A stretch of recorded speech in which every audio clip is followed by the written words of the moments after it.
morning students, myself Jitendra Kumar Jain, PGT in Physics. I welcome you all on the YouTube channel of St. Joseph Public School Tonk. In the last videos, we have discussed the kinematic equations of an object which is moving with uniform acceleration, and we have found those equations by two methods. The first method was the graphical method and the second method was the calculus method. उन दोनों method से हमने same equations find out की हैं. एक set अपन ने लिया है 3 इक्वेशंस का, first equation of motion, second equation of motion and third equation of motion. आज की वीडियो में मैं उन्हीं काइनेमेटिक इक्वेशंस की बात कर रहा हूँ दोबारा, बट डिफरेंट सिचुएशंस में, डिफरेंट कंडीशंस में. कौन सी कंडीशंस होंगी कि when object is moving then उसकी मोशन किस टाइप की है, उस मोशन के अकॉर्डिंग जो सिचुएशंस बन सकती हैं उनके अकॉर्डिंग उन काइनेमेटिक इक्वेशंस में क्या चेंजेस हम कर सकते हैं, क्या चेंजेस आएंगे, उन इक्वेशंस के सेट फिर किस तरह से मॉडिफाइड होकर लिखे जा सकते हैं, उनकी अपन यहाँ पर बात कर रहे हैं. और लास्ट में हम थोड़ा सा बात करेंगे स्पेशली जो कि एक फ्री फॉल है, फ्री फॉल की अपन बहुत अच्छे से यहाँ पर बात करने वाले हैं. बहुत स्पेसिफिक टाइप ऑफ मोशन है जिसकी अपन बात करेंगे. यहाँ पर स्टार्टिंग में मैं आपको सेट पे लेके चलता हूँ कि काइनेमेटिक इक्वेशंस के डिफरेंट सिचुएशन में क्या क्या इक्वेशन ऑफ सेट बन सकते हैं, वो अपने को ध्यान रखना है. फर्स्ट जो कंडीशन है, जो जनरल है, जो अपने दोनों मेथड से फाइंड आउट की है, कौन सी है? First, when acceleration is positive. Acceleration is positive means क्या कि when object is moving then its velocity is continuously increasing. Velocity क्या हो रही है? कंटिन्यूसली इंक्रीज हो रही है. और जो ऑब्जेक्ट है वो ऑन रोड मतलब स्ट्रेट लाइन पाथ पे मूव कर रहा है. किस पे मूव करेगा?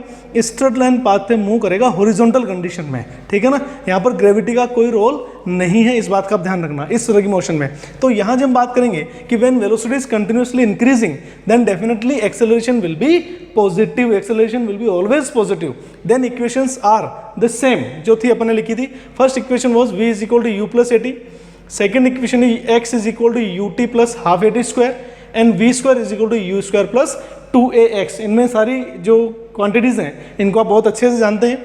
v आपका फाइनल वेलोसिटी है, u इनिशियल वेलोसिटी है, a एक्सेलरेशन है, t time and x position है, डिस्प्लेसमेंट जिसे अपन कह रहे हैं. तो ये सारी चीज़, ये तो सेट वही है जो अपन ने ऑब्टेन किया है. अब इसके बाद सिचुएशन अगर चेंज होती है कि if object is moving with retardation. Retardation का मतलब क्या है कि वेलोसिटी इज कंटिन्यूसली डिक्रीजिंग, यानी आपने ब्रेक लगा दी है, उसके बाद में ऑब्जेक्ट की यानी व्हीकल की वेलोसिटी क्या हो रही है? धीरे धीरे कम हो रही है. जब फाइनल वेलोसिटी कम हो रही है और इनिशियल वेलोसिटी ज़्यादा है तो डेफिनेटली एक्सेलरेशन कैसा होगा?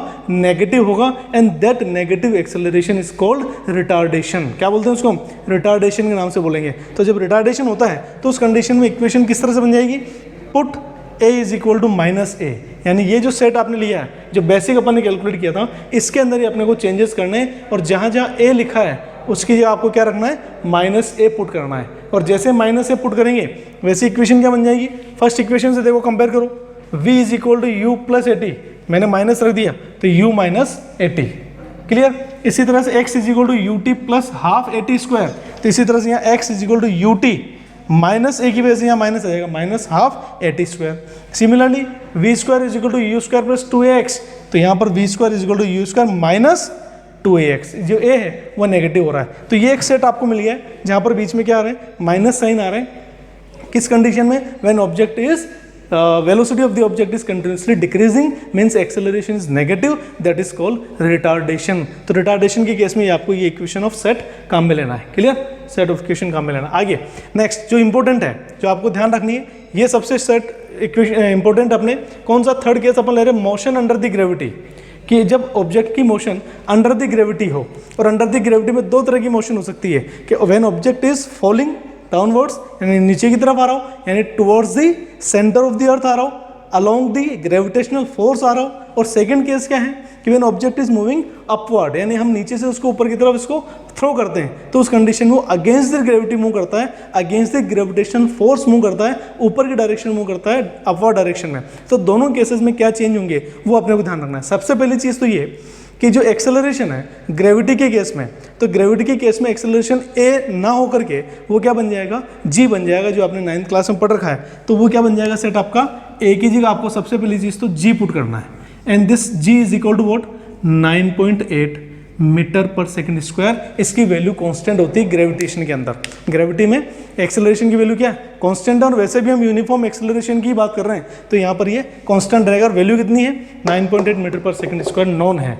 ठीक है। तो यहाँ सबसे पहले क्या रखना है आपको, दो चीज़ें, when object is falling downward, downward direction में आ रहा है means towards the gravitational force जा रहा है, towards the centre of earth आ रहा है, जिस डायरेक्शन में ग्रेविटी लगती है उस डायरेक्शन में मूव कर रहा है, तो डेफिनेटली ए की जगह हम क्या पुट करते हैं, प्लस जी पुट कर देंगे, यानी ए की जगह जी पुट कर देंगे। इसी इक्वेशन में चेंज करना है, इसी सेट के अंदर आपको चेंजेस करना है, जो भी करना है। तो जब जब ए की जगह जी रखेंगे तो इक्वेशन में जी आ जाएगा, यहाँ भी जी आ जाएगा, यहाँ भी जी आ जाएगा, तो इक्वेशन क्या बन जाएगी, v is equal to u plus g t, a की जगह u, h यानी कि x जो थी वो तो डिस्टेंस डिस्प्लेसमेंट था, अब यहाँ पर ग्रेविटी के अंडर में अपवर्ड और डाउनवर्ड मोशन है, तो डेफिनेटली यहाँ पर हाइट कंसिडर की जाएगी x की जगह, बात एक ही है, डिस्प्लेसमेंट है, तो उसको नाम अपन अलग दे रहे हैं, तो हाइट आप लिख सकते हैं h लिख सकते हैं, x भी लिख सकते हैं, doesn't matter.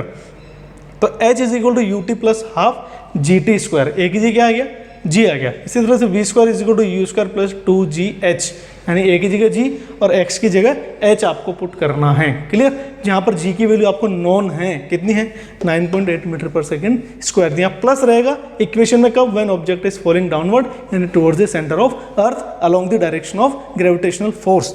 But second case में when object is going upward, ऊपर की तरफ जा रहा है, जो अपन ने कहा अगेंस्ट द ग्रेविटी जा रहा है, opposite to the gravitational force जा रहा है, तो उस कंडीशन में क्या होगा, ए की जगह आप माइनस जी पुट करेंगे, क्या पुट करेंगे, ए की जगह माइनस जी पुट करना है इसी इक्वेशन में, या यहाँ रख दो कोई दिक्कत नहीं है, जी की जगह माइनस जी रखना है तो सब जगह माइनस आ जाएगा, तो क्या रख देंगे, v is equal to u minus g t, h is equal to u t minus half g t square, and v square is equal to u square minus 2gx, यहाँ h आएगा, आप इसको h लिख सकते हैं, कोई दिक्कत नहीं, और x भी लिख सकते हैं, डिस्प्लेसमेंट है, हाइट है, एक ही बात है, तो h v square is equal to u square minus 2gh। तो ये कंडीशन है, यहाँ पर चलने की 4 सेट आपको मिल रहे हैं डिफरेंट सिचुएशन के लिए। अब इसी मोशन अंडर द जो ग्रेविटी है, इसके अंदर बहुत ही एक स्पेसिफिक कंडीशन है जिसे अपन कहते हैं फ्री फॉल, क्या बोलते हैं, फ्री फॉल। तो इस फ्री फॉल को किस तरह से एक्सप्लेन किया जाए ये भी आप समझ लीजिए, यहाँ पर बहुत अच्छी सिचुएशन है और इस पर बेस्ड कई बार क्वेश्चन आपको मिलते हैं,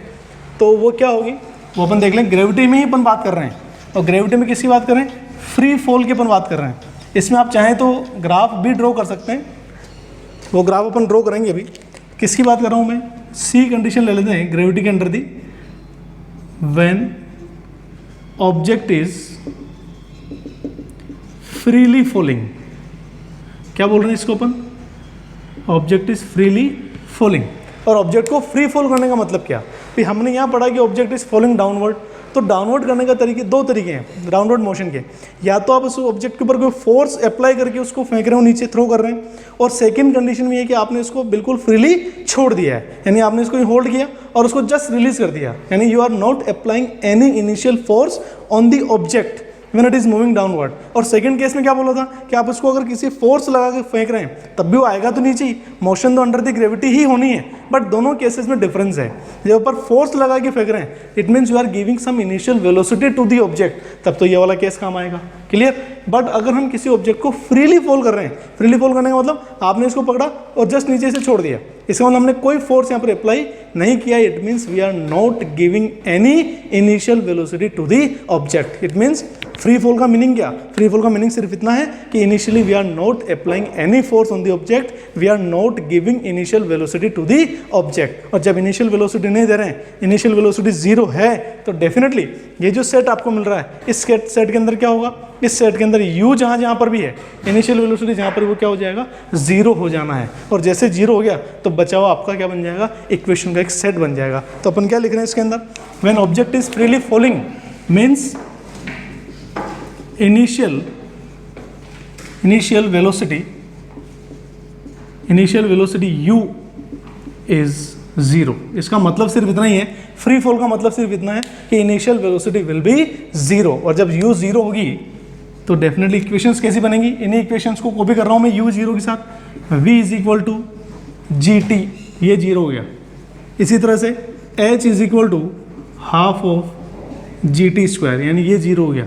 इसी तरह से v square is equal to 2gh, यानी ये वाला पार्ट 0 हो गया, बचा हुआ पार्ट आपके सामने है, क्लियर। तो ये आपको इक्वेशन का सेट मिल रहा है। इन इक्वेशन से बहुत सारी इंपॉर्टेंट रिलेशन डायरेक्ट आप निकाल सकते हैं। अगर आपको फाइनल वेलोसिटी पता है तो आप मोशन का टाइमिंग कैलकुलेट कर सकते हैं। आपको टाइमिंग पता है तो फाइनल वेलोसिटी कैलकुलेट कर सकते हैं। इसी तरह से यहाँ पर आपको टाइम पता है तो आप कितना हाइट पर वो कितना डेप्थ में वो जा रहा है, कितने डिस्टेंस उसने ट्रेवल कर लिया डिस्प्लेसमेंट, वो आप कैलकुलेट कर सकते हैं। और इसी से आप अगर आपको एच पता है तो डेफिनेटली आप मोशन का टाइम भी आइडेंटिफाई कर सकते हैं। और इसी इक्वेशन से फाइनल वेलोसिटी, अगर आपको टाइम पता नहीं है लेकिन उसका डिस्प्लेसमेंट पता है कि कितना वो डेप्थ या हाइट कवर कर चुकी है, तब भी आप इस इक्वेशन से आपका क्या निकाल सकते हैं, फाइनल वेलोसिटी कैलकुलेट कर सकते हैं। तो ये किसकी बात कर रहा हूँ मैं, ये फ्री फॉल की बात कर रहा हूँ। और फ्री फॉल में अगर हम बात करें कि एक्सेलरेशन की, किसकी बात करें, एक्सेलरेशन की, अगर मैं टाइम और वेलोसिटी के बीच में अगर ग्राफ बनाऊँ, एक्सेलरेशन के लिए ग्राफ बनाए तो कैसा मिलेगा,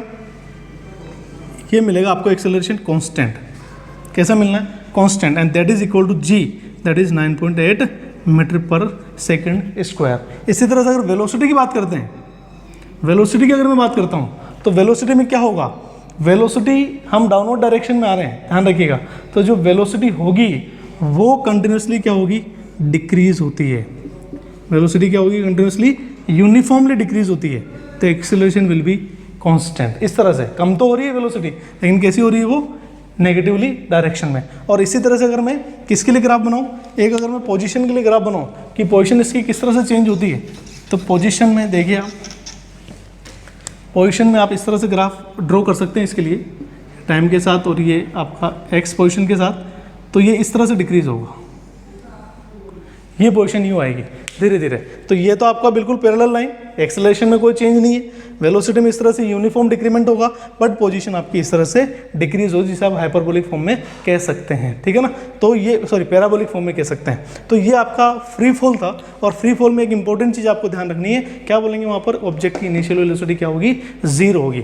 तो ये डिफरेंट सिचुएशन के लिए जो सेट ऑफ काइनेमेटिक इक्वेशंस है ये अपन देख चुके हैं। अलग अलग सिचुएशन, अलग अलग कंडीशन और अलग अलग मोशन के हिसाब से आपको इनको यूज़ करना है। इन इक्वेशंस का ध्यान रखना है, जहाँ जी यूज़ होगा वहाँ जी करना है, जहाँ ए यूज़ होगा वहाँ ए करना है। नेक्स्ट वीडियो में हम और स्पेसिफिक कंडीशंस की बात करेंगे, कुछ लॉज हैं, कुछ रूल्स हैं काइनेमेटिक इक्वेशंस के रिलेटेड, उनकी बात करेंगे। इस वीडियो में इतना ही, थैंक यू।